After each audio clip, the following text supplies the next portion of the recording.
I'm Amber Lawson, 32, and I just found my safe completely empty. The door hung open, mocking me after my 3-day business trip. My stomach dropped as I spotted Rebecca's signature Chanel perfume bottle on my desk. $500,000 in irreplaceable government securities gone.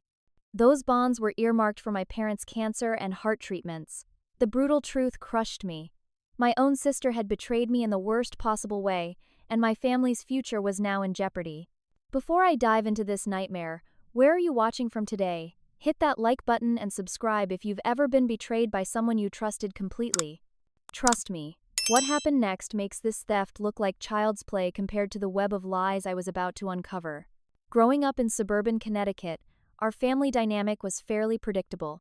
I was always the responsible one, straight-A student, part-time jobs since 16, full scholarship to Penn State where I graduated with honors in finance. Rebecca, 3 years younger, was the free spirit, charming, beautiful, and perpetually in some kind of trouble. When our grandmother passed away 5 years ago, she left me a substantial inheritance in the form of government securities, special tax-protected bonds worth approximately $500,000. These are for emergencies only, Grandma Margaret had told me privately. Your sister is too impulsive. You'll make the right decisions when the time comes.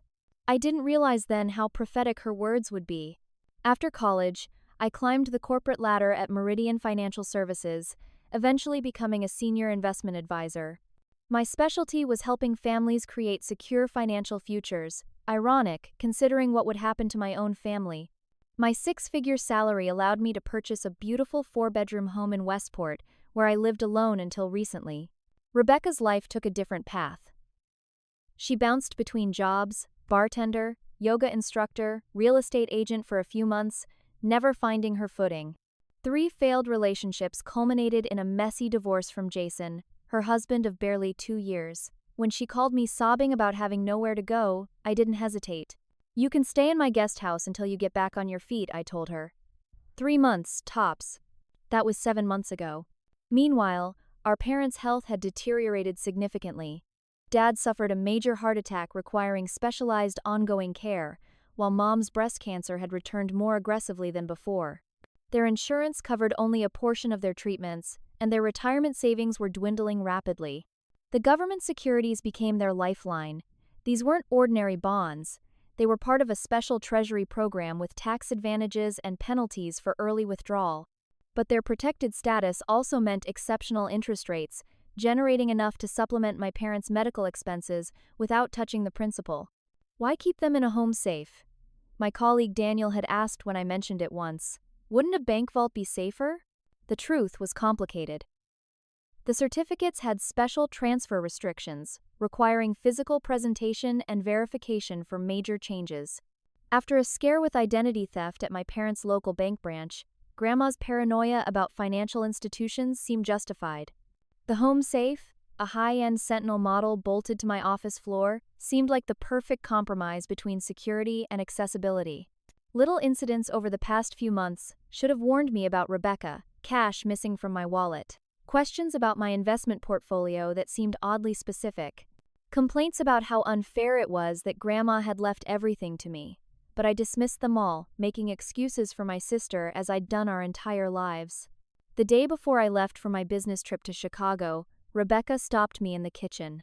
I need $20,000, she said casually, as if asking to borrow a sweater. I nearly choked on my coffee. What? Why? An investment opportunity. Time sensitive. I can double it in 3 months. The vagueness sent immediate red flags. Rebecca, that sounds like a scam.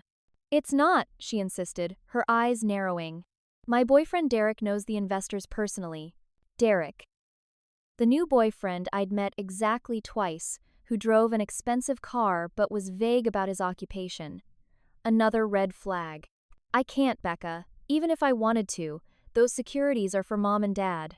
Her expression changed then. A flash of something cold and calculating that I'd never seen before. They're going to die anyway, she said flatly. Why waste it all on treatments that aren't working? I was so shocked I couldn't speak. Rebecca stormed out, slamming the door behind her. Later that evening, she apologized tearfully, blaming stress and worry about our parents. I forgave her, as always. The next morning, I left for Chicago, giving Rebecca the spare key to collect mail and water plants. I never imagined she'd use it to destroy our family. I returned from Chicago late Tuesday night, exhausted from back-to-back meetings but satisfied with a new client acquisition worth millions to the firm. The house was quiet, no sign of Rebecca. I assumed she was asleep in the guest house or out with Derek. After dropping my luggage in the bedroom, I headed to my home office to secure some sensitive client documents in the safe. The office door was unlocked. Strange, I always locked it. Inside, papers were scattered across my desk. The painting concealing my wall safe hung slightly askew. And there, behind it, the safe door stood partially open, its interior completely empty. No, no, no, I whispered, my hands shaking as I touched the bare metal interior. The securities, all neatly organized in their leather portfolio, were gone. So was the emergency cash, about $10,000. Even my grandmother's pearl necklace had vanished. My mind raced through possibilities. Burglary? But no broken windows, no forced entry. The alarm system hadn't triggered. Then I noticed it, Rebecca's signature Chanel perfume bottle on my desk, where she never had any reason to be. I called her cell phone immediately, straight to voicemail. "Rebecca, call me back right now. It's an emergency." My voice sounded strange, strained. Next, I checked my home security system. The cameras showed Rebecca entering my office Sunday afternoon, less than 24 hours after I'd left. The footage was clear. My sister punching in my safe combination, removing the securities portfolio, looking directly at the camera, and then smirking before turning it off. Cold, deliberate betrayal. I called her 12 more times. No answer. I drove to the guest house. Empty, closets cleared out. I called my parents, trying to keep panic from my voice. "Have you heard from Rebecca today?" I asked casually. "She stopped by yesterday," Mom said. "She mentioned something about a trip with Derek. Investment research, I think she said. Is everything okay?" "Everything's fine," I lied. "Just trying to coordinate schedules." 3 agonizing hours later, at nearly 2 a.m., my doorbell rang. Rebecca stood there, Derek waiting in his black Range Rover at the curb. "Where are they?" I demanded, not bothering with pleasantries. Rebecca brushed past me into the house. She looked different. Designer clothes, new jewelry, hair freshly highlighted. "Where or what?" she asked innocently. "The securities, Rebecca. $500,000 in government bonds that you stole from my safe." She laughed, actually laughed. I just borrowed what should be partly mine anyway. The casualness of her response stunned me. "Those bonds are for Mom and Dad's medical treatments. You can't just take them." "Relax, Amber. I invested them in something that'll pay off big time. We'll have twice as much for their treatments in a few months." "You what?" Horror washed over me. "Those securities can't just be invested elsewhere. They have restrictions, penalties. They're in Grandma's name with me as executor." Rebecca rolled her eyes. Always so dramatic. Derek's company handles this kind of thing all the time. Big return investments is totally legitimate. Big return investments? Are you kidding me? That name alone sounds like a scam. Her expression hardened. "You think you're so smart with your fancy finance degree. Some opportunities don't come through traditional channels." "This isn't about financial channels. It's about you stealing from our family." "I didn't steal anything," she shouted. "Grandma should have split everything between us. You've always been the favorite, the perfect daughter, while I was just the screw-up. This is my chance to prove I can make good financial decisions too." "By committing felony theft?" I was nearly screaming now. "How did you even get my safe combination?" A flicker of guilt crossed her face before her chin lifted defiantly. "Scott told me." "Scott, my ex-boyfriend. We'd broken up 8 months ago after a 2-year relationship. He knew my safe combination because he'd helped me install it." "You've been talking to Scott?" The betrayal deepened. "He's been helping me see how you've manipulated everyone for years." I couldn't believe what I was hearing. The sister I'd supported, housed, loved unconditionally was standing before me, justifying theft with absurd accusations. "Those securities need to be returned immediately," I said, fighting to keep my voice steady. "Otherwise, I'm calling the police." "Go ahead," Rebecca challenged. "I'll tell them how you've been hiding family assets, manipulating our dying parents, evading taxes." "None of that is true." "It doesn't matter. Who do you think they'll believe? The uptight financial advisor who keeps secrets? Or the concerned daughter trying to help her parents? She turned to leave, pausing at the door. You'll thank me when we're both rich. Just wait and see. Rebecca walked out, climbing into Derek's waiting SUV. As they drove away, I collapsed onto the floor, the magnitude of the disaster overwhelming me. With shaking hands, I called Daniel, the only colleague I trusted completely, and then my lawyer. Their responses confirmed my worst fears. This isn't just theft, my lawyer explained grimly. The fraudulent transfer of restricted securities carries federal penalties. Your sister could be facing serious prison time, and recovery becomes more difficult with every passing hour. The next morning, I drove to my parents' modest colonial in Norwalk, rehearsing how to explain Rebecca's theft without sending my father into another heart episode. Their driveway was unexpectedly full, my father's sedan, my mother's SUV, and to my shock, Derek's Range Rover. Rebecca had beaten me here. I found them all in the living room, my parents looking concerned but not devastated. Rebecca perched on the sofa arm next to Derek, who wore a calculated expression of concern. Amber, Mom began, Rebecca told us what happened. We're concerned about you. My confusion must have shown clearly on my face. Borrowing from the Securities without discussing it was wrong, Dad said, his voice stern but measured, but Rebecca explained everything. The investment opportunity, the potential returns. We understand why she did it. I stared in disbelief. She didn't borrow anything. She stole $500,000 in restricted securities that cannot legally be transferred or invested elsewhere. Now, Amber, my mother interjected. Rebecca admitted she should have discussed it with you first, but she's trying to help the family. This investment could pay for our treatments and still leave plenty. Rebecca's expression was perfectly crafted, contrition mixed with determination. I should have asked first, but Amber never would have agreed. She's too risk-averse. This opportunity won't come again. The opportunity is a scam, I exploded. And those securities aren't just money in an account, they're physically registered certificates with legal restrictions. Derek cleared his throat, speaking for the first time. I assure you, Miss Lawson, my company handles these transactions legally. We have a special division for alternative investments. Something about his practiced smoothness made my skin crawl. I turned back to my parents. Do you realize she broke into my safe? That she got my combination from my ex-boyfriend? That she's committed federal securities fraud? My mother's expression changed, uncertainty creeping in. Rebecca said you've been hiding things from us, that there was much more money than you've let on, and you've been controlling it. The accusation knocked the wind from me. That's completely false. I've shown you every statement, every transaction. Not according to Scott, Rebecca interjected. Scott? What would Scott know about any of this? My father shifted uncomfortably. He visited last week, showed us some concerning documents. The betrayal deepened. Scott had fabricated financial documents to turn my parents against me, and they'd believed him. Those documents were fake, I said flatly. I can prove it with the official records. Always the perfect daughter with the perfect answer, Rebecca sneered. The fact is, you've been controlling Grandma's money like it's yours alone, making us beg for every penny for treatments. That's not true. I've never once questioned any medical expense. Because it gives you power over all of us. The argument escalated, with Derek occasionally interjecting supportive comments for Rebecca's absurd narrative. My father's face grew increasingly flushed, my mother's more distressed. I was losing them to Rebecca's lies. The final blow came when Derek casually mentioned, your parents agreed to sign as secondary beneficiaries on the new investment account, just a formality for the transfer. Horror washed over me. You did what, Dad, Mom? Those signatures could make you accessories to securities fraud? For the first time, genuine worry flickered across my parents' faces.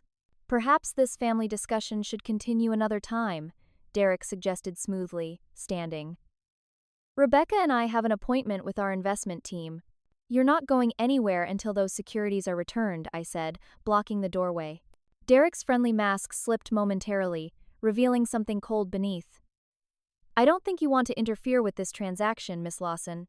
There are significant players involved who don't appreciate complications. The thinly veiled threat hung in the air. My father stood shakily. Now wait just a minute, young man. It's fine, Dad, Rebecca interrupted. Amber's just upset. Let's go, Derek. They pushed past me, Rebecca avoiding my eyes, Derek's hand firmly on her lower back, guiding her. As the Range Rover pulled away, my mother began to cry.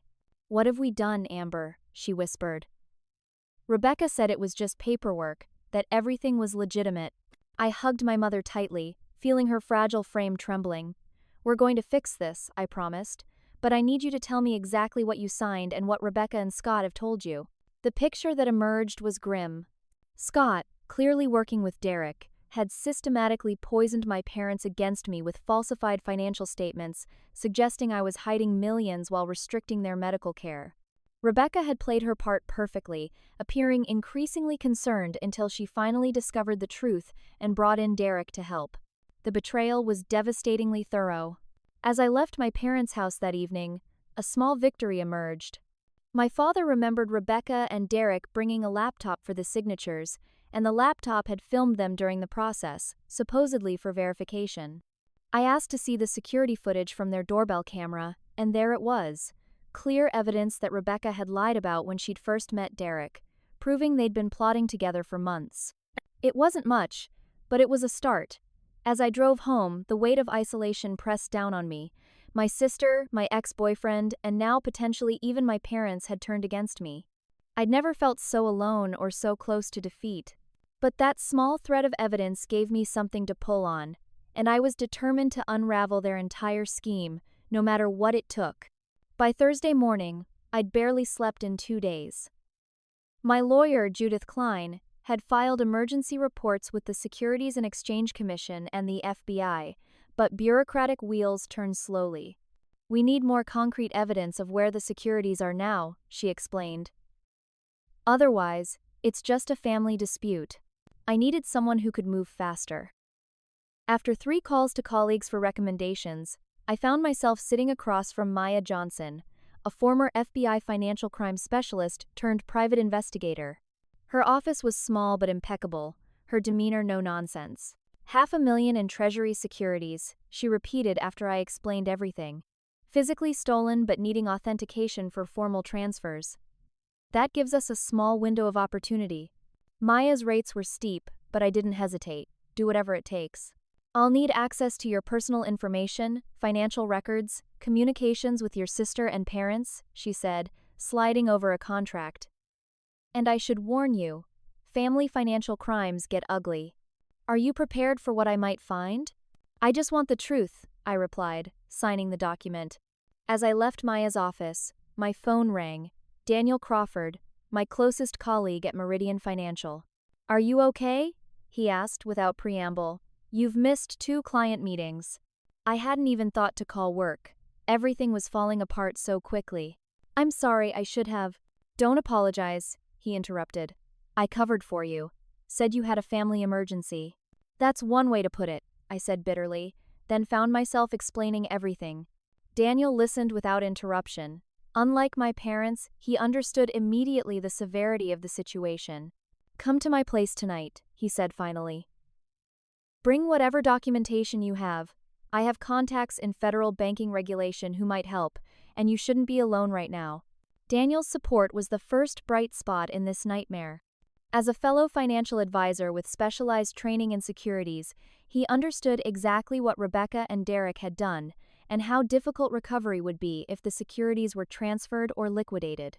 That evening, in Daniel's downtown apartment, we spread documents across his dining table while he made calls to contacts at various financial regulatory bodies.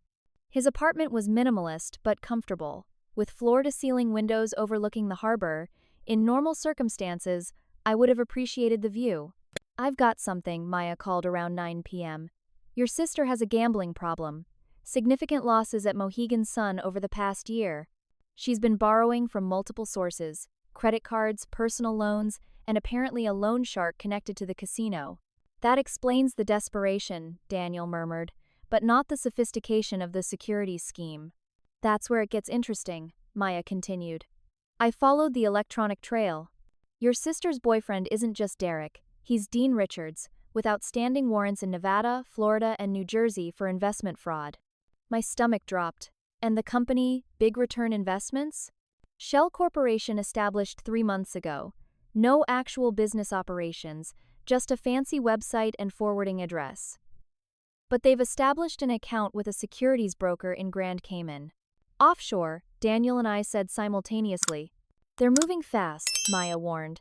Based on electronic communications I've intercepted, they're planning to have the securities authenticated and transferred tomorrow. Once they're in the Cayman Islands system, they're as good as gone, I finished, the reality crushing me. Daniel placed a gentle hand on my shoulder. We can still stop this. I'll call Andrew at the Treasury Department right now. While Daniel made his call, I stepped onto his balcony for air, trying to process everything. Rebecca's gambling addiction explained so much, her erratic behavior, constant money problems, the desperation. But the calculated nature of this theft suggested something more sinister than a desperate sister. When I returned inside, Maya had sent more information. Derek, divided by Dean, had a pattern of targeting vulnerable women with financial problems, initiating relationships, then using them to access larger financial scores. He wasn't working alone. The operation had all the hallmarks of a sophisticated financial crime ring. Just as Daniel finished his call with promising news about freezing the authentication process, my phone alerted me to motion at my home security system. The camera showed two men in dark clothing breaking my back door window. Someone's breaking into my house, I gasped. We watched in real time as the men methodically searched my office, pulling out drawers and checking hidden spaces. They're looking for additional documents, Daniel said grimly. Maybe authorization codes or authentication paperwork for the securities. I have everything important with me, I said, though watching strangers violate my home made me feel physically ill. Daniel called the police while I continued watching the intruders. One of them looked directly at the camera, then deliberately disabled it. The last frame showed a man I recognized with a shock, one of Derek's friends who'd been introduced as a business associate during a brief encounter weeks ago. The police arrived at my house 17 minutes later, but the intruders were long gone. The responding officers took a report but didn't seem particularly optimistic. Financial documents aren't usually a priority for burglars, one officer noted skeptically. They weren't random burglars, I insisted, but didn't elaborate further. Something told me to keep Derek's involvement quiet until we had more evidence. When I returned to my car after filing the police report, the steering felt odd. Pulling over, I discovered my brake line had been cut, not completely through, but enough that it would likely have failed once I hit highway speeds. The message was clear: stop investigating, or next time they wouldn't be so subtle. Daniel insisted I stay at his guest room rather than return home. As we drove to his apartment, I called my parents to warn them, but the conversation quickly derailed. Rebecca said you're making wild accusations because you're jealous of her relationship, my mother said, her voice uncertain. She said you've been acting strangely, possibly taking medications. Mom, someone just broke into my house and tampered with my car. This isn't about jealousy. The call ended with my mother promising to think about everything, but I could hear the doubt in her voice. Rebecca's poison had spread deep. That night, as I lay awake in Daniel's spare bedroom, the realization hit me with perfect clarity. I wasn't just fighting to recover the stolen securities anymore. I was fighting for my reputation, my safety, and possibly my life. And for the first time in our relationship, I was prepared to see my sister face the full consequences of her actions. Maya arrived at Daniel's apartment early Friday morning with a thick folder and a grim expression. Over coffee, she laid out her discoveries in methodical detail. Derek Morris isn't just Dean Richards. He's had at least 5 identities in the past decade. His specialty is securities fraud and identity theft. She pushed forward several mugshots, showing the same man with varying hairstyles and facial hair. He's connected to a larger operation run by this man. The photograph showed a distinguished older man with silver hair and cold eyes. Harrison Wells, Maya explained. Former hedge fund manager who served 4 years for securities fraud before disappearing into the international consulting world. He operates primarily through proxies like your sister's boyfriend. Daniel whistled softly. Wells is legendary in certain circles. He nearly crashed a regional bank before they caught him. But how does my sister fit into this? I asked. She's not a financial expert. Maya's expression turned sympathetic. They targeted her specifically because of you and your access to those securities. We found communications between Derek and another associate dating back 9 months, before he ever met Rebecca. The timeline hit me like a physical blow. 9 months, that's around when? When you and Scott broke up, Daniel finished, the pieces clicking into place. Maya nodded. Scott Jenkins isn't just an angry ex-boyfriend, he's Dean Richards' cousin. The betrayal was so much deeper than I'd imagined. Scott had dated me for 2 years. All part of a long con to access my financial information. When I ended our relationship after catching him cheating, they simply shifted tactics to target Rebecca instead. There's more, Maya said reluctantly. Scott and Rebecca. Their relationship predates your breakup. Based on text messages and hotel receipts, they've been involved for at least the last year of your relationship with Scott. The floor seemed to drop beneath me. My sister and my boyfriend conspiring behind my back even before this theft. Every memory of that relationship, now poisoned by this knowledge. Daniel squeezed my hand supportively. Focus, Amber. This actually helps our case. It proves premeditation and conspiracy. Maya continued her briefing. They've established a complex network to move the securities. Half have already been authenticated using forged documents and are being transferred to a Cayman Islands account. The other half are scheduled for transfer this afternoon. We need to stop that transfer, I said. Already working on it, Maya assured me. I've alerted my contacts at Treasury and the FBI. But these people are dangerous, Amber. The break-in at your house and the tampering with your car weren't random. As if to emphasize her point, my phone rang. The hospital. My father had suffered another heart attack and was in critical condition. The stress of everything, my mother sobbed when I arrived at the hospital. He kept saying he didn't know who to believe anymore. Rebecca arrived shortly after, playing the part of the devastated daughter perfectly. She blanched visibly upon seeing me with Daniel and quickly excused herself to get coffee. She's warning Derek, Daniel murmured. He was right. Security cameras later showed Rebecca making a frantic call from the hospital parking lot. 20 minutes later, as I sat with my unconscious father in the ICU, I received a text from Maya. Location compromised. Go to secure site B immediately.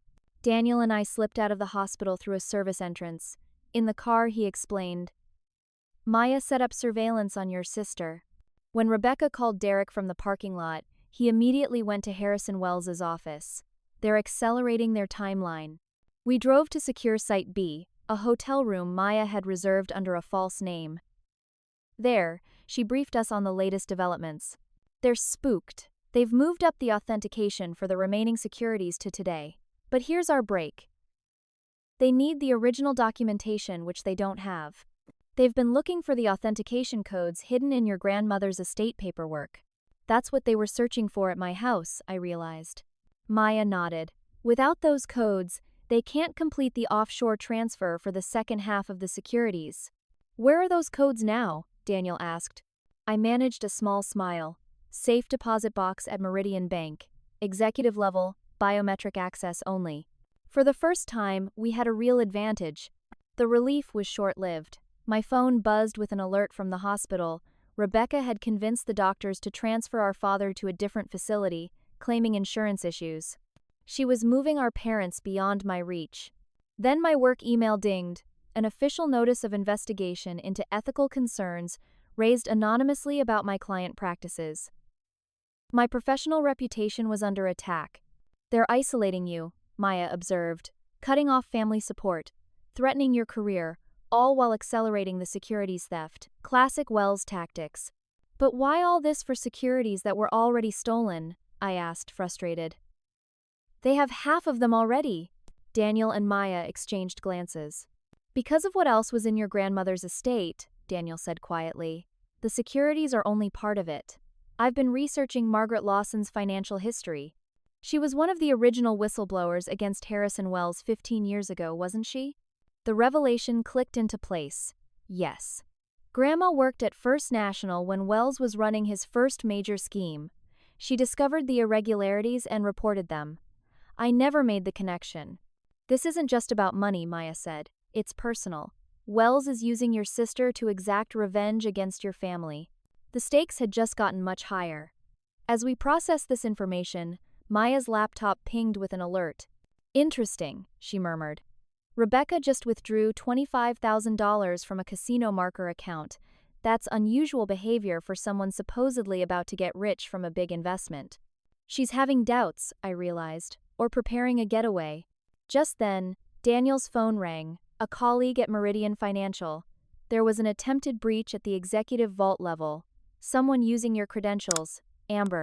They were moving fast now, getting desperate. But their growing recklessness also created opportunities. We need to set a trap, I decided, using the authentication codes as bait. For the first time in days, I felt a surge of hope.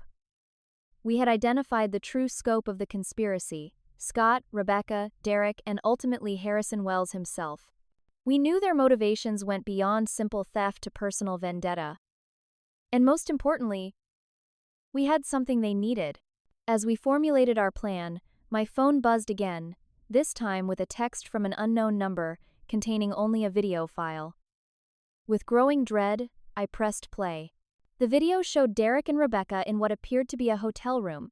Rebecca was crying, her makeup smeared. Derek spoke directly to the camera. "Last chance, Amber. Authentication codes by midnight, or your sister faces consequences for her role in all this." Wells isn't a patient man. The video ended with Rebecca looking directly at the camera, mouthing what appeared to be, "Help me." "It's a manipulation tactic," Maya warned. "They're trying to use your concern for your sister to make you act rashly."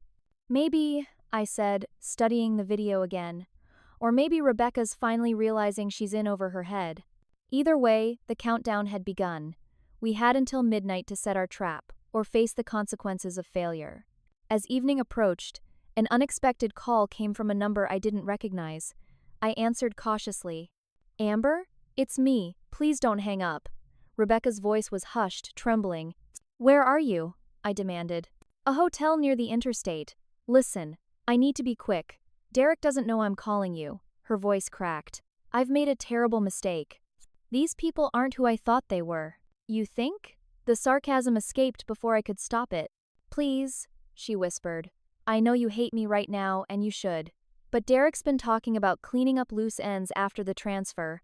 I think he means me. Maybe Mom and Dad too." A chill ran through me. Rebecca. Harrison Wells arrived this morning. He talked about Grandma, about how she ruined his life. "He's not interested in the money, Amber. He wants to destroy her legacy completely." Maya and Daniel were monitoring the call, Maya making notes while Daniel tracked the location. "Why should I believe you?" I asked. "After everything you've done?" "You shouldn't," she admitted. "But I'm sending you something. Check your email in 2 minutes." The line went dead. 2 minutes later, my email pinged with a message from an anonymous account. The attachment contained photos of documents with Harrison Wells's letterhead outlining Project Lawson, a systematic plan to dismantle my grandmother's estate, destroy my career, and ultimately bankrupt my parents through manipulated medical debt. Maya reviewed the documents carefully. These appeared genuine. The metadata suggests they were photographed in haste. "Could be an elaborate trap," Daniel warned. My phone rang again. "Rebecca." "Did you get it?" she asked anxiously. "Yes. What do you want?" "To help you stop them. In return for immunity." Of course, even now she was negotiating. "That's not my decision to make," I replied coldly. But cooperation would certainly look better than being a willing participant. "I'll tell you everything," she promised. "But we need to meet, tonight, just you." Every instinct screamed that this was a trap, but Maya's analysis of the call suggested Rebecca's fear was genuine. "We can use this," Maya said after Rebecca hung up. "Set up the meeting, but on our terms." Meanwhile, I've confirmed with Treasury contacts that the remaining securities are scheduled for authentication tomorrow morning. We have a small window to intercept. My parents' situation had also grown more complicated. Rebecca had convinced the hospital to restrict visitors to my father, claiming I was causing him stress. My mother wasn't answering my calls. The isolation was nearly complete. Daniel's banking contacts had frozen some associated accounts based on suspicious activity flags, but Wells operated through so many shells and proxies that it was like cutting heads off a hydra.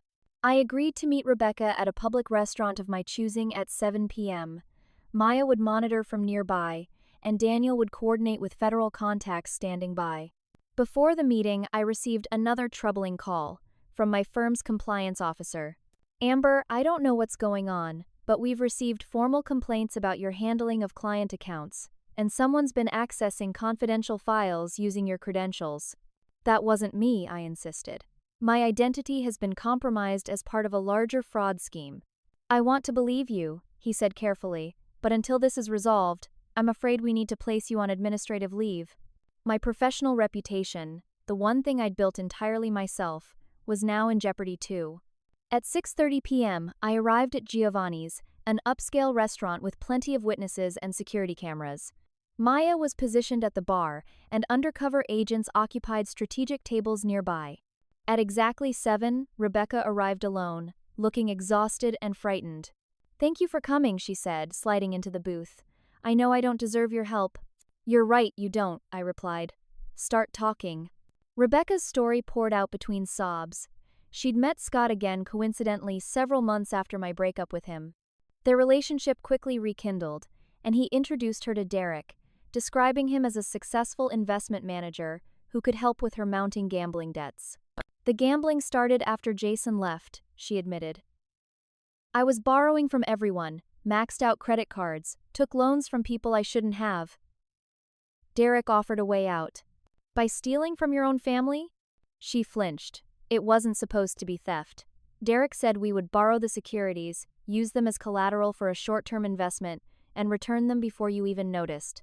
But once they had them, the plan changed, I finished. Rebecca nodded miserably. "Harrison Wells arrived 2 days ago. That's when I realized how bad it was. He talked about Grandma Margaret like he'd been waiting years to destroy her family. And you're only having regrets now that you're a target too?" "I deserve that," she whispered. "But I'm trying to make it right." Tomorrow morning, they're meeting with a broker at the Cayman Islands Bank's local office. They need the authentication codes. I told them I could convince you to give them up. Why would I do that? Because they've frozen Mom and Dad's personal accounts and medical payments. Dad's specialist care has been halted. They claim it's an administrative error, but it's them, Amber. They're using Mom and Dad as leverage. Cold fury washed over me. Using my parents' health as a weapon was beyond despicable. "Here's what's going to happen," I said, sliding a USB drive across the table. "This contains encrypted files that appear to be the authentication codes. The FBI can track when and where they're accessed. You'll deliver it, saying I caved to protect our parents." Rebecca pocketed the drive, her hand shaking. "What about me? After this?" "That depends on how well you follow instructions and how much you help recover what's left of the securities." As Rebecca stood to leave, a commotion erupted near the entrance. Derek pushed past the host stand, scanning the restaurant with cold eyes that locked onto our table. "Rebecca," he called, striding toward us. "I've been looking everywhere for you, babe." His friendly tone contrasted with the dangerous gleam in his eyes. Rebecca froze like a terrified animal. "Just catching up with my sister," she managed. Derek's smile didn't reach his eyes. "How nice. Mind if I join you, Amber?" Before I could respond, he slid into the booth beside Rebecca, effectively trapping her. Under the table, I saw his hand grip her thigh with punishing force. "Rebecca tells me you've had a change of heart about those authentication codes," he said smoothly. "Smart decision. Family should stick together, don't you think?" The veiled threat hung in the air. Maya was watching from the bar, and I knew federal agents were positioned nearby, but the crowded restaurant limited their options. "I want my parents' accounts unfrozen first," I countered, "and written confirmation that their medical care will continue." Derek's smile tightened. "You're not in a position to make demands." "Neither are you," I replied evenly. "Not in public." For a moment, his mask slipped, revealing the cold calculation beneath. Then he stood abruptly, pulling Rebecca with him. "We'll be in touch with instructions for the handoff. Don't try anything clever, Amber. This is bigger than you realize." As they left, Rebecca glanced back, genuine terror in her eyes. "They're heading east," Maya reported through my earpiece once they'd exited. "Agents are following discreetly." I sagged against the booth, the confrontation leaving me drained. This was our most dangerous gambit yet, using Rebecca as a double agent. If Derek or Wells suspected her betrayal, her life would be in immediate danger. Back at the hotel, Daniel had troubling news. Your father's been moved to a private medical facility. We can't confirm which one. And Harrison Wells's organization has filed formal complaints with the Securities and Exchange Commission against you personally. The walls were closing in. With my career under attack, my parents isolated, and Rebecca in the lion's den, I'd never felt more alone or more desperate. We've got movement on the USB tracking, Maya announced around midnight. They're accessing the files now, from the Royal Grand Hotel downtown. We watched via remote monitoring as they attempted to decrypt the fake authentication codes. The program was designed to appear successful while actually installing tracking software on their system. They're in, Maya confirmed. Now we wait. I tried to sleep, but nightmares of my sister's terrified face kept me awake. Whatever her crimes, whatever her betrayals, she was still my sister, and now she was in terrible danger because of my plan. Around 4 a.m., my phone buzzed with a message from Rebecca's number. Meeting at Gateway Financial, 9 a.m. Final authentication. Wells himself will be there. Help me. The endgame was approaching. In just a few hours, we would make our move to recover what remained of the securities and bring down Wells's operation. But as dawn broke over the city, I couldn't shake the feeling that we were missing something critical, and that the price of that oversight might be paid in blood. The Gateway Financial building gleamed in the morning sunlight, its glass exterior reflecting the clear blue sky, deceptively peaceful for what I knew would be the most dangerous confrontation of my life. Maya, Daniel, and I had spent the early morning hours coordinating with federal agents. The plan was precise. Rebecca would lead Wells and Derek to the authentication meeting, where they would attempt to use our fake codes. When they failed, federal agents would move in to arrest them all. Meanwhile, another team would raid Wells's hotel suite, where we believed the first half of the securities were being held. Remember, Maya cautioned as we sat in an unmarked van a block from Gateway Financial, Rebecca has proven herself untrustworthy at every turn. This could still be an elaborate trap. I nodded grimly. Despite everything, some part of me wanted to believe my sister had finally seen the light, but I wasn't betting my life on it. At precisely 8:45 a.m., a black Cadillac Escalade pulled up to the gateway entrance. Derek emerged first, scanning the surroundings with practiced vigilance. Next came Rebecca, wearing large sunglasses despite the cloudy day, her face tense.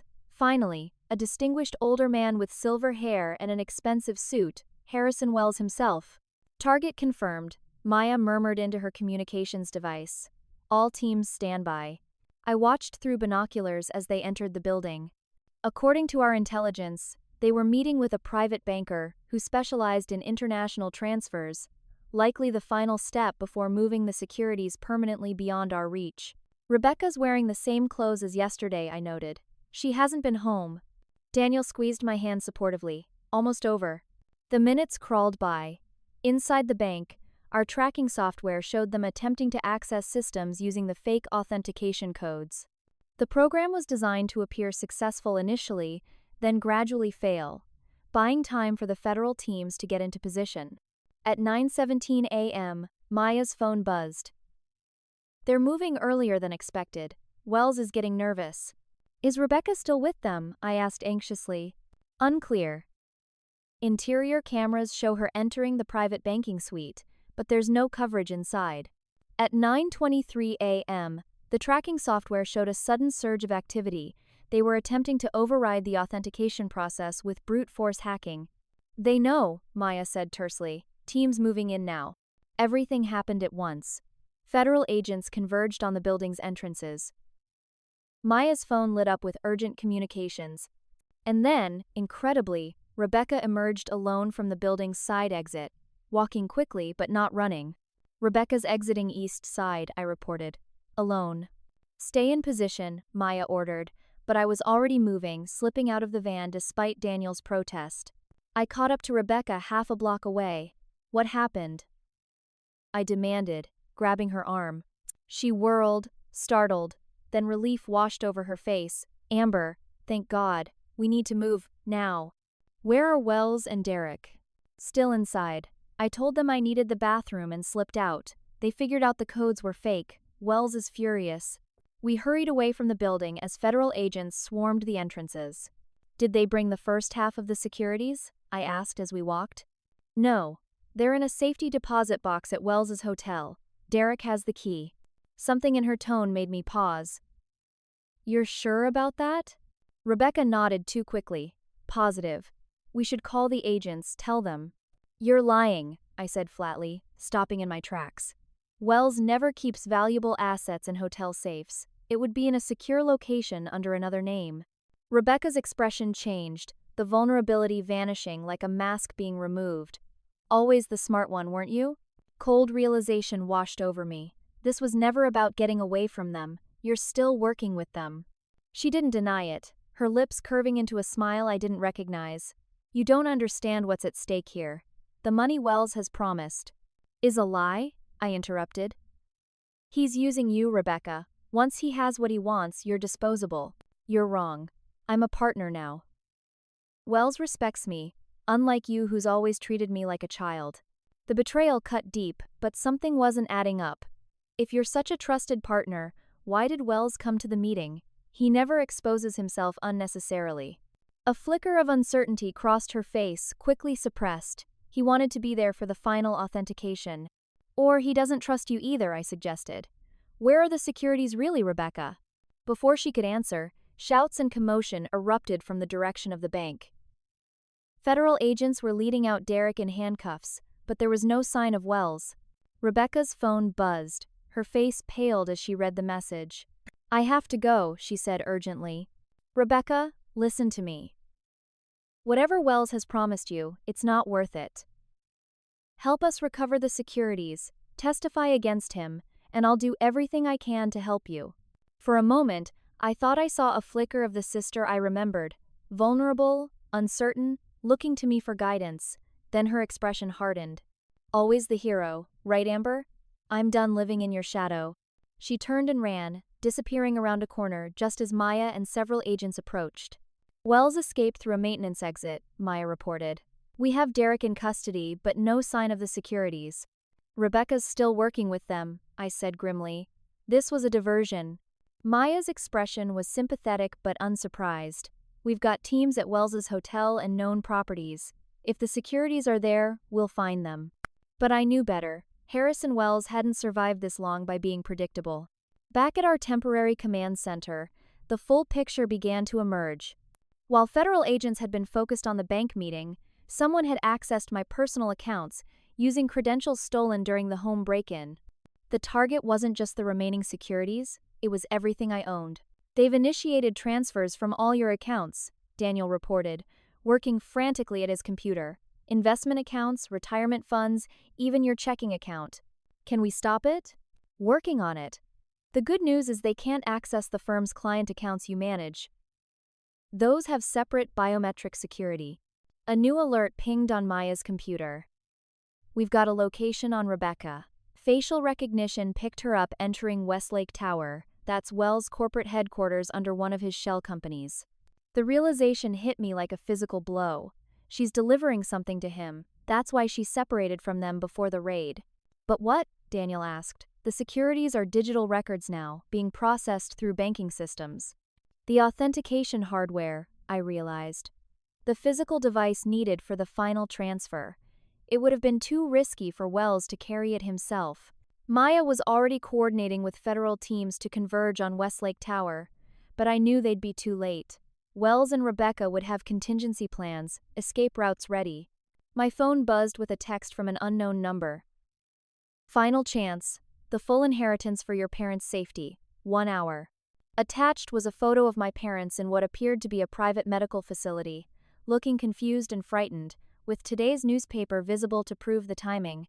They're using my parents as leverage, I told Maya, showing her the message. Classic Wells tactic, she confirmed, but we can't negotiate with them. I'm not suggesting we do, I replied, a plan forming in my mind. But we can make them think we're willing to. I texted back, prove they're safe and unharmed, video call in 10 minutes. While waiting, we traced the text's origin. A burner phone activated that morning, currently in Westlake Tower. 10 minutes later, my phone rang with a video call. My mother's frightened face appeared on screen. Amber? What's happening? These people say we're in danger. Mom, are you and Dad okay? Has anyone hurt you? We're fine, just confused. They moved your father to this private facility. They said it was arranged by Rebecca, but something feels wrong. In the background, I could see my father sleeping in a hospital bed, medical equipment surrounding him. Everything's going to be fine, Mom. I'm handling it. Just stay calm and… The phone was taken from her, and Harrison Wells' face appeared, coldly professional. Touching family reunion, he said smoothly. Now, let's discuss business. Your grandmother took everything from me 15 years ago. It's only fitting that I return the favor. This isn't about money for you, I said, stalling while Maya traced the call location. It's about revenge. It's about justice, he corrected. Margaret Lawson destroyed my reputation, my business, my family. Now I'll do the same to hers. Leave my parents out of this. They had nothing to do with what happened. Neither did my wife, who divorced me after the scandal, or my children who won't speak to me, he replied coldly. Actions have consequences across generations, Miss Lawson. Rebecca appeared behind him, her expression unreadable. What do you want? I asked, though I already knew. Everything, the authentication codes for the remaining securities, control of your parents' medical trust, resignation from your position at Meridian, with a public admission of ethical violations. Your grandmother's complete financial legacy, dismantled. And if I refuse? His smile was chilling. Your parents' care will become compromised. Your sister has already made her choice. Now it's your turn. The call ended abruptly. Got it, Maya announced. They're not at Westlake Tower. The call originated from Lakeside Medical Center, a private facility owned by another Wells Shell corporation. My parents are being held there, I realized. Under guise of legitimate medical care, Daniel added. Clever. If they're officially patients, it complicates extraction. I took a deep breath, making my decision. We need to split up. Federal teams to Westlake Tower, where the securities are likely being processed. Maya, coordinate with local police for the medical center. And I need to confront Rebecca directly. Absolutely not, Maya protested. It's too dangerous. She's my sister, I said simply. And despite everything, I think part of her still knows what she's doing is wrong. I can reach her if anyone can. The plan came together quickly. While federal agents prepared to raid both locations, I would enter the medical center as a visitor, with Maya and a small team as backup. Daniel would coordinate the financial tracking, working to freeze transactions before they could be completed. As we prepared to move, I received one final message from Rebecca. I never wanted it to go this far. I'm sorry. Whether it was another manipulation or a genuine moment of regret, I couldn't tell. But I clung to the hope that somewhere inside the sister who'd betrayed me so completely, there might still be a shred of the girl I'd grown up with, the girl I'd protected and loved unconditionally. That hope was all I had left, as we headed toward what I knew would be the final confrontation, one that would either save my family or destroy it completely. Lakeside Medical Center presented a serene facade, manicured grounds, modern architecture, and a discreet security presence that belied its current function as a hostage situation. I approached the main entrance alone, my heart pounding but my resolve firm. Maya and two federal agents had entered separately, positioning themselves strategically throughout the building. At the reception desk, I smiled pleasantly. I'm here to see Robert and Judith Lawson. I'm their daughter. The receptionist typed on her computer. Ah, yes, Miss Lawson. Your sister mentioned you might visit. Room 312. Please sign in. As I wrote on the visitor log, I noticed the excessive security cameras and guards, unusual even for an exclusive private facility. Wells was taking no chances. The elevator ride to the third floor gave me a moment to gather my thoughts. According to Maya, federal teams were simultaneously moving on Westlake Tower, where financial records indicated the securities were being processed for final transfer. My role was simpler but perhaps more dangerous. Distract Wells and Rebecca while keeping my parents safe until backup arrived. Room 312 was at the end of a quiet hallway. I knocked gently, then entered to find my mother sitting beside my father's bed. Dad appeared to be sleeping, connected to monitors displaying stable vital signs. Mom looked up with a mixture of relief and anxiety. Amber, thank God. What's happening? These people won't tell us anything, and Rebecca has been acting so strange. I embraced her tightly, whispering, "Stay calm, help is coming, just follow my lead." The connecting door to an adjoining room opened, and Rebecca entered, followed by Harrison Wells. My sister's expression was tense, her eyes darting nervously between Wells and me. "Family reunion complete," Wells observed coldly. "How touching." "Where's Derek?" I asked, noticing his absence. "Mr. Richards is handling some final details," Wells replied. "Not that it concerns you anymore." My mother looked confused. "Amber, who is this man?" Rebecca said he was a medical administrator, but "He's the man who's been orchestrating this entire situation, Mom," I said, not taking my eyes off Wells, including the theft of Grandma Margaret's securities. "Margaret Lawson," Wells said almost reverently, "the sanctimonious whistleblower who cost me everything. How perfect that her precious legacy will now finance my triumphant return." "Is that what this is about?" my mother asked incredulously.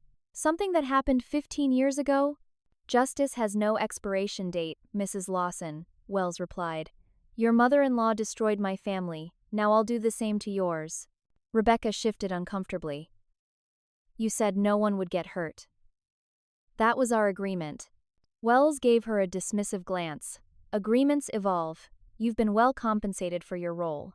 "This has gone too far," Rebecca insisted, surprising me with her defiance. "The securities, fine, but leave my parents out of it." "Your parents," Wells repeated with a cold smile. "Not our parents, notice. Always thinking of yourself first, Rebecca. That's why you were so easy to manipulate." I watched my sister absorb the casual cruelty of his assessment, something hardening in her expression. "You have what you wanted," I interjected, drawing Wells' attention back to me. "The securities are being transferred. Let my family go." "Not quite everything," Wells corrected. "There's still the matter of your public disgrace. A daughter of Margaret Lawson, exposed for financial fraud, that's the crowning touch of my revenge." "That was never part of our deal," Rebecca protested.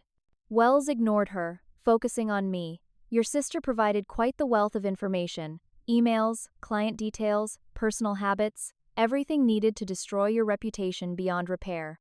The betrayal cut deep, but I maintained my composure. According to my earpiece, Maya's team was in position. I just needed to keep them talking. "You're making a mistake," I told Wells. "Federal agents already know about your operation. They're moving on Westlake Tower as we speak." A flicker of concern crossed his face before his confidence returned. "A minor inconvenience. The transactions are nearly complete, routing through 6 countries. By the time they unravel it all, I'll be long gone." "And what about Rebecca? Is she going with you, or is she disposable now that she's served her purpose?" The question hung in the air. Rebecca's expression revealed the doubt she'd been suppressing. Wells smiled thinly. "Your sister has proven herself quite useful. Unlike you, she understands that loyalty is rewarded." "Loyalty?" I scoffed. "You've been planning to betray her from the beginning. Tell her about the offshore account in Derek's name only. The one where most of the securities are being transferred." Rebecca's head snapped toward Wells. "What is she talking about?" "She's desperate, trying to turn you against me," Wells dismissed. "An old tactic." I pressed my advantage. "The account in Grand Cayman, under Derek's alias William Patterson. Maya found it yesterday. Your name isn't anywhere on the documentation, Rebecca. Once the transfers are complete, you're just another liability." Doubt flickered across Rebecca's face. "Derek promised we'd be equal partners." "Derek answers to me," Wells said coldly. "As do you." The atmosphere in the room had shifted, tension crackling between Rebecca and Wells. My mother watched in horrified fascination, finally understanding the magnitude of the betrayal. My earpiece crackled with Maya's voice. "Teams in position. Westlake operation in progress. Stall for 3 more minutes." Wells checked his watch impatiently. "Enough family drama. Time for the final act." He removed a small handgun from his jacket pocket. I had hoped to avoid messiness, but plans change. My mother gasped. My father, who I'd thought was sleeping, opened his eyes, instantly alert despite his condition. "Put that away," Rebecca demanded, stepping between Wells and our parents. "This wasn't what we agreed to." "Step aside, Rebecca," Wells ordered. "You've played your part. Now it's time to conclude our business." In that moment, I saw my sister make her choice. The selfish, manipulative woman who had stolen from her own family seemed to fade, replaced by something both familiar and surprising: the protective instinct that had occasionally surfaced when we were children. "No," she said simply, not moving. Wells's expression darkened. "After everything you've done, you choose now to develop a conscience? How disappointingly predictable." He raised the gun, aiming it at Rebecca. I lunged forward without thinking, pushing her aside just as he fired. Pain exploded in my shoulder as the bullet grazed me, and I crashed into the medical equipment beside my father's bed. What happened next occurred in a blur of motion and sound. My father, despite his condition, grabbed the water pitcher from his bedside table and hurled it at Wells with surprising strength. The distraction gave Rebecca the moment she needed to tackle Wells, sending them both crashing to the floor as they struggled for the gun. Maya and the federal agents burst into the room, weapons drawn. "Federal agents, freeze!" Wells managed to shove Rebecca aside and stagger to his feet, still holding the gun. For a terrible moment, he aimed it directly at me, his face contorted with hate. "This isn't over," he snarled. "The Lawson family will still—" The rest of his threat was lost as Rebecca swept his legs from behind, sending him crashing to the floor again. The gun skittered across the tiles, and Maya's team swarmed him, securing the weapon and restraining him within seconds. "Harrison Wells, you're under arrest for securities fraud, conspiracy, kidnapping, and attempted murder," Maya announced, reading his rights as he was handcuffed. Rebecca scrambled to my side, her hands pressing against my bleeding shoulder. "Amber, I'm so sorry, I never thought." I didn't realize until too late what he was really planning. Medical staff rushed in, responding to the emergency call. As they attended to my wound and checked my father's condition, more federal agents arrived with news. "Westlake operation successful," one reported to Maya. "We've apprehended Richards and 3 associates, systems secured before final transfers could complete." "The Securities?" I asked weakly, the pain medication beginning to take effect. "Approximately 60% recovered and frozen. The rest had already been moved offshore, but we're tracking the transactions." It wasn't a complete victory, but it was enough. Wells and his operation had been dismantled, my parents were safe, and much of the stolen inheritance could be recovered. As I was placed on a stretcher, Rebecca stood awkwardly to the side, federal agents watching her closely but not restraining her. Our eyes met across the chaos of the room. "Are you turning yourself in?" I asked her quietly. She nodded, tears streaming down her face. "It's time I faced consequences for once in my life. I'll tell them everything, help recover whatever I can." Despite everything, I felt a surge of pride for her in that moment. Not for the betrayal or theft, but for the glimpse of growth in her final choice. "I'll speak for you at the hearing," I promised. "It won't erase what happened, but it might help." As I was wheeled out, Maya walking beside the stretcher, I caught a final glimpse of Harrison Wells being led away in handcuffs, his cold eyes meeting mine with undiminished hatred. The confrontation was over, but the damage he'd caused would take years to heal, if it ever fully could. "We got him," Maya said reassuringly. "Wells's entire network is being dismantled as we speak." I nodded, exhaustion and medication pulling me toward unconsciousness. The last thing I saw before my eyes closed was Daniel rushing through the hospital doors, his face tight with worry as he searched for me. The nightmare wasn't over, but at least now I could see the path forward, a difficult road of recovery, rebuilding, and perhaps someday, forgiveness. 6 weeks after the showdown at Lakeside Medical Center, I sat in the visitors area of the Metropolitan Detention Center, waiting for Rebecca. My shoulder had healed well, though the physical therapist warned I might always have some stiffness in cold weather, a permanent reminder of how close we'd come to tragedy. Rebecca emerged through the secure doors looking both better and worse than I'd expected. Prison hadn't been kind to her, she'd lost weight, and dark circles shadowed her eyes, but there was something different in her demeanor, a steadiness that had always been missing before. "Thanks for coming," she said as she sat across from me at the table. "I wasn't sure you would." "I said I would," I replied simply. We sat in awkward silence for a moment, 3 years of sisterhood and a lifetime of complicated history hanging between us. "How are Mom and Dad?" she finally asked. "Better. Dad's responding well to the new treatment protocol. The specialist thinks he might make a full recovery." Rebecca nodded, relief crossing her face. "And the Securities?" About 60% recovered. The rest. I shrugged. Probably gone for good. The federal team is still tracing transactions, but Wells had been planning this for years. Some of the money is in jurisdictions that won't cooperate with U.S. authorities. I'm sorry, she whispered. Sorry doesn't begin to cover it, I know, but I am. I studied my sister's face, searching for the manipulation I'd become accustomed to seeing. Instead, I found what appeared to be genuine remorse. Your testimony helped, I acknowledged. The prosecutor says you've been cooperating fully. I have. It's the least I can do. She hesitated. The sentencing hearing is next month. I know. I'll be there. Rebecca's eyes widened in surprise. You will? I said I'd speak for you, and I will. Not to excuse what you did, but to acknowledge that you helped in the end. That counts for something. Tears welled in her eyes. Why, after everything I did to you, to our family? I considered the question carefully. The past weeks had given me plenty of time to reflect on that exact issue. Because you're my sister, I said finally.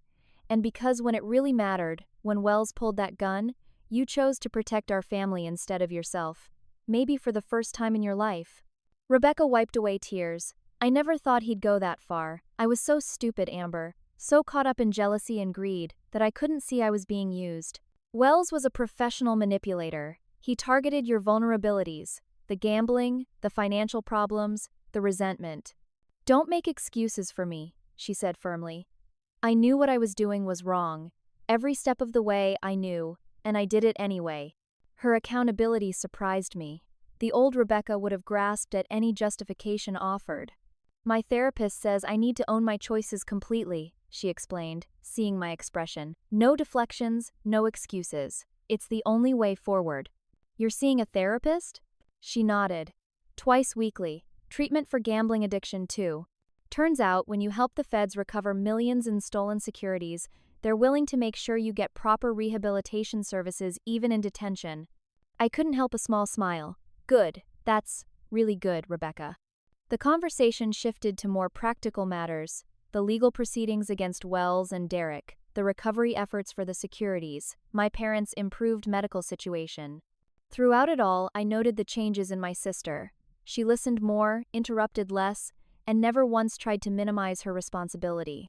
As our visiting time drew to a close, Rebecca asked the question that clearly had been weighing on her mind. Do you think you'll ever be able to forgive me? I didn't rush to offer false reassurance. I don't know, I admitted. I'm working on it. What you did, it wasn't just stealing money, Rebecca. You betrayed our trust completely. You worked with people who threatened our parents, who were willing to destroy our entire family. I know. She accepted the harsh truth without deflection. But, I continued, I'm trying to separate who you were then from who you might become. The sister who pushed me out of the way of a bullet. That's someone I could eventually forgive. It was the most honest answer I could give, and Rebecca seemed to appreciate the lack of sugarcoating. That's more than I deserve, she said quietly. As I prepared to leave, Rebecca reached across the table, stopping just short of touching my hand. What about your job, your reputation? It was a fair question. The scandal had indeed damaged my professional standing, though not as severely as Wells had hoped. I'm on probationary status at Meridian, I explained. All my client accounts are under extra supervision, but the firm stood by me once the full story came out. The SEC investigation cleared me of wrongdoing last week.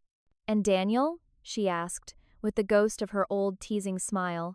I felt heat rise in my cheeks. He's been supportive. Just supportive? She pressed. We're taking things slow, I admitted. After everything that happened with Scott, trust doesn't come easily anymore. Rebecca's expression sobered. I'm sorry about that too. Scott approached me first, you know. After I started gambling, he knew I was vulnerable. The confirmation of their betrayal still stung, but less sharply than before. Wells really did plan this for years, didn't he? From what I've pieced together in therapy, yes. Finding out I was Margaret Lawson's granddaughter at that casino was his golden opportunity. Everything else fell into place. My gambling debts, my relationship with you, Scott's connection. He was patient, methodical. And now he's facing 20 years minimum, I said with grim satisfaction. Derek too, Rebecca added. though he's trying to cut a deal, blaming everything on Wells. Loyalty among thieves, I observed dryly. A guard approached, signaling the end of visiting hours. Rebecca stood, pausing before turning to leave. "Will you come again?" she asked, vulnerability plain on her face. I nodded. "Next month, and I'll send updates about Mom and Dad." "Thank you," she said simply. Then, with a glance at the guard, she added, "I know I have no right to ask anything of you, but could you tell them I love them? That I think about them every day?" "I will," I promised. As Rebecca was led back through the secure doors, I felt an unexpected lightness. Not forgiveness, not yet, but perhaps the first step toward it. Outside the detention center, Daniel waited in his car, windows down to catch the spring breeze. His face lit up when he saw me, and something warm unfurled in my chest at his smile. "How did it go?" he asked as I buckled my seatbelt. "Better than expected," I admitted. "She's different. Taking responsibility, working on herself." "People can change," he said carefully, "when they finally face consequences." Sometimes, I agreed. I guess we'll see. As we drove away, I gazed out at the city skyline, reflecting on the long road that had brought us here and the equally long road ahead. The practical aftermath of Wells' scheme continued to unfold. The recovered securities had been returned to their proper legal status, though the missing 40% created financial challenges for my parents' ongoing medical care. I'd developed a new financial plan that, while not as generous as the original, would still provide for their essential treatments. My professional reputation had taken a hit, but was gradually recovering as the true nature of the fraud became public knowledge. The SEC investigation had not only cleared me but commended my assistance in unraveling Wells' complex financial network. Clients were slowly returning, trust rebuilding one meeting at a time. Daniel had been my rock throughout. From that first frantic call when I discovered the empty safe, through the investigation, confrontation, and aftermath, he'd stood beside me without wavering. Our relationship had evolved cautiously from colleagues to friends to something more, though we were both careful not to rush. "Dinner at your parents' tonight?" he reminded me as we merged onto the highway. "Yes, Dad's feeling well enough to grill steaks. He's excited to show off his recovery progress." "And your mother?" I smiled, adjusting. "It's been hard on her, the betrayal, the legal proceedings, the financial changes, but she's stronger than I realized." We drove in comfortable silence for a while, the spring sunshine warming the car. My thoughts drifted to the future, uncertain but no longer terrifying. The family inheritance had been decimated but not destroyed completely. More importantly, the family itself was healing, albeit with one member absent. "Do you think Rebecca will actually change?" Daniel asked, giving voice to the question I'd been pondering. "I hope so," I said honestly. "The therapist in me wants to believe people can grow through their mistakes. The sister in me is more cautious." Understandably. "But she did take a bullet for me," I added, "or at least was willing to. That counts for something." A year ago, my life had seemed perfectly ordered. Successful career, supportive family, comfortable financial security. The theft of those securities had shattered that illusion of control, revealing how quickly everything could unravel, but it had also revealed unexpected strengths, both in myself and in those around me. My parents' home came into view, modest compared to my own but filled with decades of memories. As we pulled into the driveway, I saw my father on the deck, looking frail but standing unassisted, a spatula in hand as he prepared the grill. My mother waved from the kitchen window, her smile genuine if still tinged with sadness.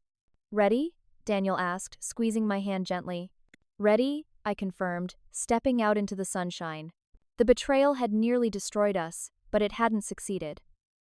Harrison Wells had underestimated the resilience of the Lawson family, a miscalculation that had cost him everything. As for Rebecca, only time would tell if her remorse would translate into lasting change. I was prepared to support her journey toward redemption, without naively expecting it to be straightforward or guaranteed. My own journey continued as well, learning to trust again, to rebuild what had been broken, to find security in something deeper than financial assets or family reputation. As I embraced my father carefully, mindful of his still healing heart, I realized that perhaps the most valuable inheritance my grandmother had left wasn't the securities at all, But the example of her integrity and courage in standing up to Harrison Wells 15 years ago, that legacy couldn't be stolen, no matter how elaborate the scheme. "How was your visit with Rebecca?" my mother asked quietly, as we moved into the kitchen. "She's doing better," I said truthfully. "And she sends her love to you both." My mother's eyes filled with tears, but she nodded, accepting this small peace offering from her absent daughter. Family, complicated, flawed, sometimes heartbreaking, but also resilient beyond measure. As we gathered around the table that evening, the empty chair a reminder of our incomplete circle, I found myself grateful for what remained rather than resentful of what had been lost. Some betrayals can never be fully undone. But healing, I was learning, doesn't require perfection. Just the courage to move forward one day at a time, the wisdom to learn from painful experiences, and the strength to remain open to whatever comes next. Have you ever experienced a profound betrayal from someone you trusted completely? How did you handle the aftermath? I'd love to hear your stories in the comments below. Don't forget to like this video if you found my story meaningful, subscribe for more real-life experiences, and share with someone who might need to hear that healing is possible even after the deepest betrayals. Thank you for listening to my story, and remember, sometimes our greatest strength emerges from our moments of greatest vulnerability.